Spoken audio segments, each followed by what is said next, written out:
There's one good thing to come out of this Peter Jackson, Warner Brothers, new Lord of the Rings 6 film announcement. It's that Bernard Hill doesn't have to be around to hear the desecration of this franchise anymore. Like, yeah, okay, it's nice that Peter Jackson is returning to Middle-earth. He also did the exact same thing with the Hobbit trilogy, in case you have short-term memory loss. So I'm not enthusiastic about this. Like, I proclaim my love for that franchise. The original trilogy, like so many other people. They're really good films. They're really good films. The Hobbit, yeah, there was studio meddling over the top of it. Peter Jackson was brought in the 11th hour. Warner Brothers was silly and fired Guillermo del Toro.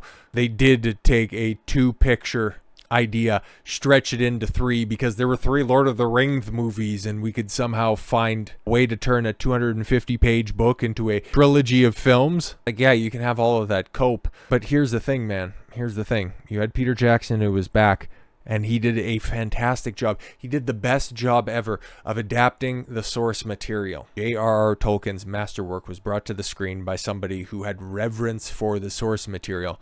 When he was given license to go off script, put Legolas in a love triangle. It's like, guys, this isn't good. But this is also a symptom of Hollywood in today's day and age. They're so scared by their dwindling profits that they're going to go out there and shout out Bob Iger for letting this one slip.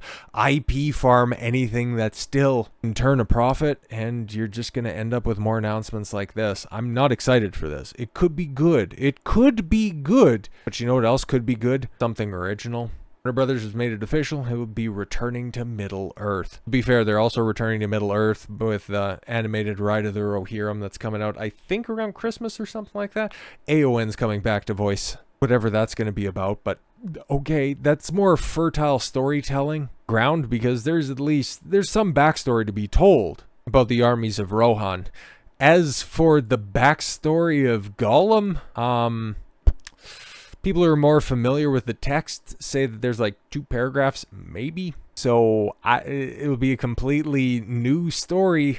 And the last time that we've seen a completely new story be told under the Lord of the Rings J.R.R. Tolkien banner, we got Rings of Power. So, I don't know.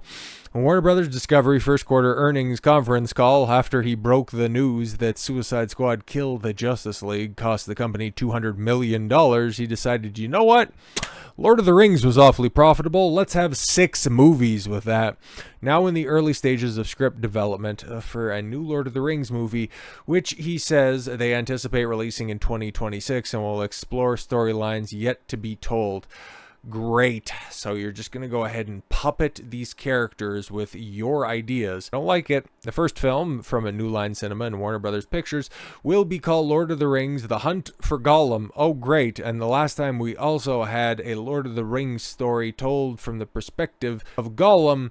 Got a little video game from 2023, and if you don't know about that, your life is better for it. With Andy Serkis set to star and direct the feature. Well, yeah, okay, cool.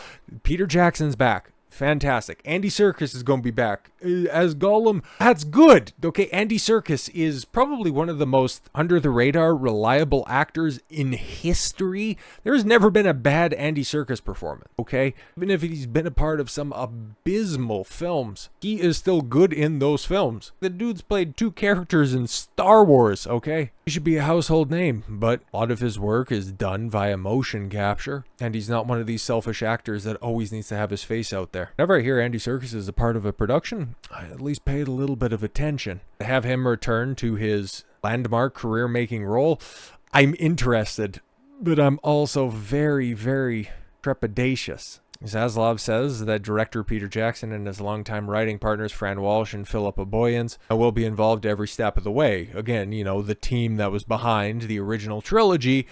Okay, Boyens and Walsh will write the screenplay. The deal covers 2 films in the franchise. Okay, so that's what they're doing. Serkis is going to be doing the Gollum film. Heard something about wanting to do the Strider Chronicles, telling the story of Aragorn before the Lord of the Rings. It's... I don't know, man. I really don't know.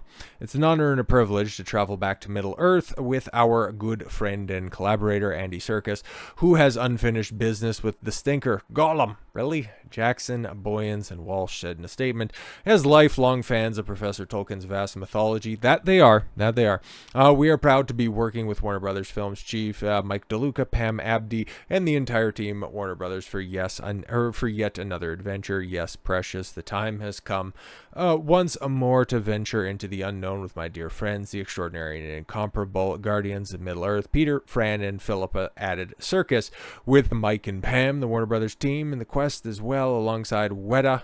So Weta work guys behind, all the set designs. Okay, so the team's back together, and our filmmaking family in New Zealand. It's all too delicious. Yeah. And again, all the right pieces are in place. Just please make it work. Because we've seen how many other franchises with all of the people coming back to it only to just produce, well, modern Hollywood takes, okay? And then to have people come out and accurately echo those sentiments. The Hunt for Gollum are Peter Jackson and Andy Serkis making a Lord of the Rings fan film.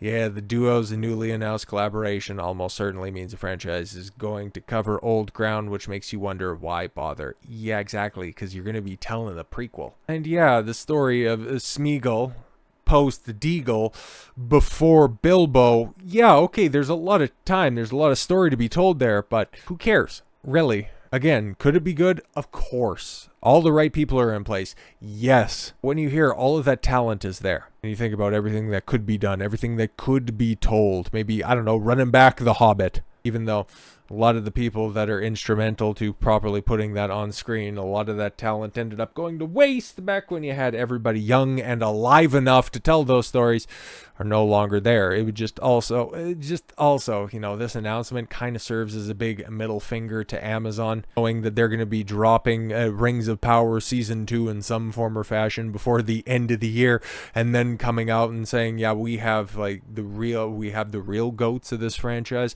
on our staff, and we're here to pay homage to Professor Tolkien. That's kind of nice what you're doing with your fan films that are over there. But if they don't actually produce a banger, if 2026 comes around and it's just another film, how are they going to have that air of superiority? Because, the Hobbit films ended up getting a little bit more life breathed into them, mostly because the Rings of Power is so atrocious. So everybody's looking back at them like the prequels when it comes to Star Wars. Yeah, the sequels are terrible. The prequels aren't as bad as the sequels. And you know what? Hey, maybe, you give them another. No. The prequels are still ass, okay? You're going to like them, but they're not good films. This is exactly what we're setting up here with The Lord of the Rings, okay? Fellowship, Two Towers, and Return of the King are all the greatest films of all time. That collectively is the best story ever committed to celluloid. I can say that beyond a shadow of a doubt. And then when it comes to The Hobbit, it's a marked step down. Anything would have been a marked step down from that 10 on 10 early 2000s masterpiece. Did it have to be that big of a step down? Okay, and then Rings of Power, such a step down from that. So to come back and tell what? Gollum, the Lord of the Rings story? Why? But at least when it comes to Lord of the Rings, there is something we can look forward to. Where, if we're going to be completely honest, this is the only thing that I want to see in regards to that universe. Sir Christopher Lee, a documentary to tell the untold story of the actor's life. If we can't get Saruman running it back anymore, see a documentary for one of the most interesting men ever to be a part of Hollywood, yeah, I'd be down to see that. More so than even Andy Serkis coming back as Gollum. So with all that said, thank you all very much for the gift of your time. I've been Don Consuelo. I want you to follow your gut and get after it. Take care, everyone.